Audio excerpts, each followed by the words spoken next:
राधे राधे, जय श्री श्याम। आज हम एक लॉन्ग वीडियो बनाई है जिसमें हमने गीता के सार के बारे में बताया है, जिसमें हम गीता के सार के बारे में बताएंगे और पूरा वीडियो हमारा ध्यान से पूर्वक सुनना और देखना, जिसमें पूरे गीता के उपदेश का वर्णन किया है और गीता का उपदेश का वर्णन जो किया है उसको जीवन में आपने धारण करना और बहुत सी अच्छी बातें बताई हैं जिनको आपको सुनने में एक आनंद महसूस होगा और आप इस आनंद को महसूस करोगे कि जीवन थोड़ा सा हमारा बदले और हम इस जीवन को बदलने के लिए ही थोड़ा सा भक्ति के प्रति आस्था बढ़ा रहे हैं। तो आप हमारी लॉन्ग वीडियो जो है पूरी देखना और इसमें यदि आपको वीडियो हमारी अच्छी लगे तो लाइक और सब्सक्राइब और शेयर करना। Thank you. आप हम लाइव वीडियो स्टार्ट करते हैं। जीवन में कई बार बहुत बुरा समय आता है जब इंसान पूरी तरह से टूट जाता है। हर तरफ देखने पर उसे अंधेरा ही दिखता है। ना कोई साथी संबंधी, ना ही कोई वस्तु उसे इस स्थिति से बाहर निकाल पाते हैं। ना तो किसी चीज में उसे खुशी मिलती है और ना ही कोई रास्ता नजर आता है। अगर आप भी ऐसे समय से गुजर रहे हैं या आप किसी ऐसे व्यक्ति को जानते हो जो इस परिस्थिति में फंसा हुआ है, तो आपको भगवान श्री कृष्ण की ओर से कही गई कुछ बातों को स्मरण जरूर करना चाहिए। यहाँ हम आपके लिए भगवद गीता के 10 प्रेरणादायक कोट्स लेकर आए हैं जो आपको जीवन में मुश्किल से मुश्किल वक्त में भी हिम्मत देंगे। अगर परमात्मा तुम्हें कष्ट के पास ले आया है तो अवश्य ही वो तुम्हें कष्ट के पार भी ले जाएगा। किसी भी मनुष्य की परिस्थितियां हमेशा एक जैसी नहीं रहती हैं। परिस्थितियां हमेशा बदलती हैं।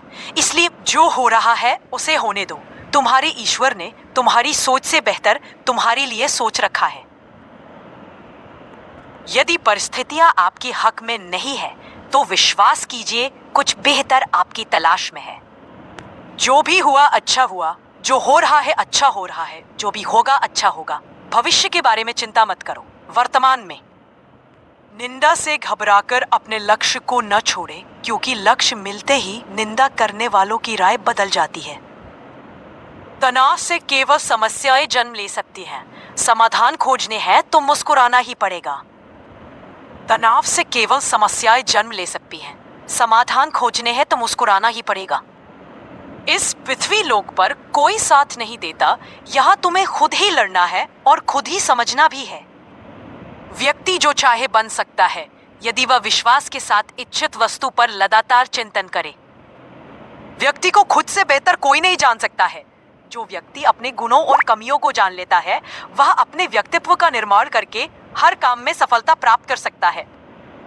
भगवद गीता में धूम्रपान के बारे में सीधे तौर पर कुछ नहीं कहा गया है, क्योंकि यह पुस्तक उस समय की है जब तंबाकू का व्यापक रूप से उपयोग नहीं किया जाता था। हालांकि कर्म योग अपने कर्मों पर ध्यान केंद्रित करे, फल की चिंता किए बिना। ज्ञान योग आत्मज्ञान प्राप्त करने और अपनी वास्तविक प्रकृति को समझने का प्रयास करे। भक्ति योग भगवान के प्रति प्रेम और समर्पण विकसित करे। सत्य और धर्म सत्य के मार्ग पर चले और धर्म के अनुसार कार्य करे। अनासक्ति भौतिक वस्तुओं और इच्छाओं से अनासक्त रहे। आत्मनियंत्रण अपनी इंद्रियों और भावनाओं पर नियंत्रण रखे। समानता सभी प्राणियों के प्रति समानता का भाव रखे। क्षमा दूसरों को क्षमा करे और अपने क्रोध पर नियंत्रण रखे। धैर्य जीवन की चुनौतियों का सामना करने के लिए धैर्य रखे। गीता में भगवान कृष्ण अर्जुन को उपदेश देते हुए कहते हैं कि क्यों व्यर्थ में चिंता करते हो, किससे डरते हो, कौन तुम्हें मार सकता है। आत्मा ना तो कभी जन्म लेती है और ना ही कभी मरती है। यहाँ गीता के उपदेश का सार है, चिंता न करें। क्यों व्यर्थ चिंता करते हो, भयभीत ना हो, किससे व्यर्थ डरते हो। आत्मा अमर है, कौन तुम्हें मार सकता रे। आत्मा न पैदा होती है न मरती है। जो हुआ अच्छा हुआ, जो हो रहा है अच्छा हो रहा है, जो होगा अच्छा होगा। जो कुछ हुआ वह अच्छा हुआ, जो कुछ हो रहा है वह अच्छा हो रहा है, जो कुछ होगा वह भी अच्छा ही होगा।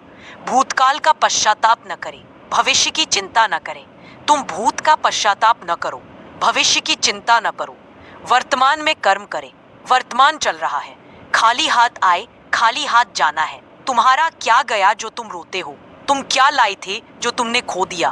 तुमने क्या पैदा किया था जो नाश हो गया? परिवर्तन संसार का नियम है। परिवर्तन संसार का नियम है। अपने आप को भगवान को अर्पित करें। तुम अपने आप को भगवान को अर्पित करो। यही सबसे उत्तम सहारा है। इन उपदेशों का पालन करके व्यक्ति भय, चिंता और शोक से मुक्त हो सकता है। क्षेत्र के युद्ध क्षेत्र में अर्जुन की मानसिक स्थिति का वर्णन है।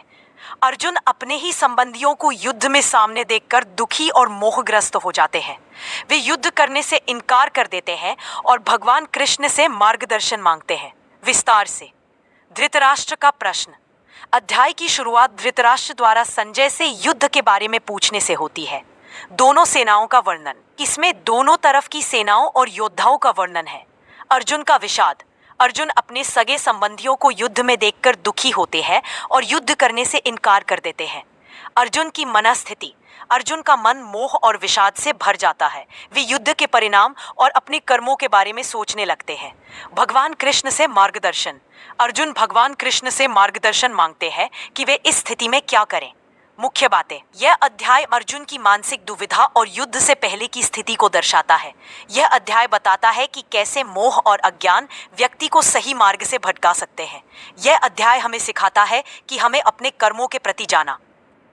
भगवद गीता के दूसरे अध्याय सांख्य योग में भगवान कृष्ण अर्जुन को आत्मा की अमरता, कर्म योग और ज्ञान योग के बारे में बताते हैं। यह अध्याय अर्जुन को कर्तव्य पालन की प्रेरणा देता है, भले ही परिणाम कुछ भी हो। कृष्ण अर्जुन को बताते हैं कि शरीर नश्वर है लेकिन आत्मा अमर है। वे अर्जुन को कर्मों के फल की चिंता किए बिना अपने कर्तव्य का पालन करने के लिए प्रोत्साहित करते हैं। यह अध्याय सांख्य योग के रूप में जाना जाता है, ज्ञान, कर्म और भक्ति के मार्ग को प्रस्तुत करता है। भगवद गीता अध्याय 2 सांख्य योग। यह अध्याय, जिसे सांख्य योग भी कहा जाता है, भगवद गीता का एक महत्वपूर्ण भाग है। इसमें भगवान कृष्ण अर्जुन को आत्मा की प्रकृति, कर्म योग, ज्ञान योग और भक्ति योग के बारे में बताते हैं। अर्जुन की दुविधा। अध्याय की शुरुआत में अर्जुन युद्ध के मैदान में अपने रिश्तेदारों और गुरुओं के खिलाफ लड़ने की दुविधा में है। वह मोह और भय से अभिभूत है और युद्ध करने से इनकार करता है। कृष्ण का उपदेश। भगवान कृष्ण अर्जुन को उपदेश देते हैं कि आत्मा अमर है और शरीर नश्वर है। वे अर्जुन को बताते हैं कि उसे अपने कर्तव्य का पालन करना भी। नारायण जी बोले, हे लक्ष्मी, दक्षिण देश में एक पूर्ण नाम नगर था। वहां एक देव सुशर्मा बड़ा धनवान रहता था। वह साधु सेवा करता था। जब साधु सेवा करते हुए बहुत दिन बीते, तब एक बाल नाम ब्रह्मचारी आया, जिसकी सुशर्मा ने बहुत सेवा की और विनय किया कि हे संत जी, कृपा मुझे श्री नारायण जी के पाने का ज्ञानोपदेश करो। तब ब्रह्मचारी बोले, मैं तुझे गीता के दूसरे अध्याय का पाठ सुनाता हूँ। देव सुशर्मा ने कहा कि गीता जी के दूसरे अध्याय को सुनने से कोई आगे भी मुक्त हुआ है? बाल ने कहा, मैं तुझे प्राचीन कथा सुनाता हूँ। एक आयाली वन में बकरियां चराता था और मैं वहां भजन करता था। एक दिन रात के समय आयली बकरी लेकर घर को तला। मार्ग में एक सिंह बैठा था। एक बकरी सबसे आगे आती देखकर सिंह भाग गया। तब आयाली ये देख बड़ा आश्चर्यचकित हुआ और मैं भी वहां आ खड़ा हुआ। उस चरवाहे ने मुझे देखकर कहा, मैंने यह आश्चर्य देखा कि बकरी को देखकर शेर डरकर भाग गया। अतः तुम त्रिकालज्ञ हो, यह वृत्तांत मुझे सुनाओ। संत ने कहा, हे आयाली, मैं तुझे एक पिछली वार्ता सुनाता हूँ। अच्छाई और बुराई दोनों ही जीवन का हिस्सा है। किसी को भी खत्म नहीं किया जा सकता। आप केवल अच्छाई के पक्ष में संतुलन बहाल कर सकते हैं। 2. आप जो भी चाहते हैं उसे पा लेते हैं। सुनिश्चित करें कि आप जो चाहते हैं वही आप वास्तव में चाहते हैं। 3. हर व्यक्ति में 3 प्रकार के विचार होते हैं, सत्वगुण, रजोगुण और तामसिकता। यही अनुपात आपके स्वभाव और व्यवसाय को निर्धारित करता है। 4. आत्मा सभी कार्यों को सक्षम बनाती है, लेकिन आत्मा कर्म की गुणवत्ता निर्धारित नहीं करती और परिणाम से अप्रभावित रहती है। आत्मा से तादात्म्य स्थापित करें और आप जीवन की उथल पुथल से अप्रभावित रहेंगे। 5. यह जानते हुए भी आपके पूर्वजों ने कर्म किया था, आप भी उनके समान कर्म करें। 6. आपको पता होना चाहिए कि क्या करना चाहिए, क्या नहीं करना चाहिए, और वह निष्क्रिय सिद्धांत क्या है जो सभी कार्यों का समर्थन करता है। 7. उत्तम कर्म इच्छा और अपेक्षा से मुक्त होता है। यह आपको बाहरी चीजों, आंतरिक परिस्थितियों और कर्म के प्रभावों के साथ सामंजस्य बिठाता है। 8. कर्म करते समय ब्रह्म का चिंतन करो।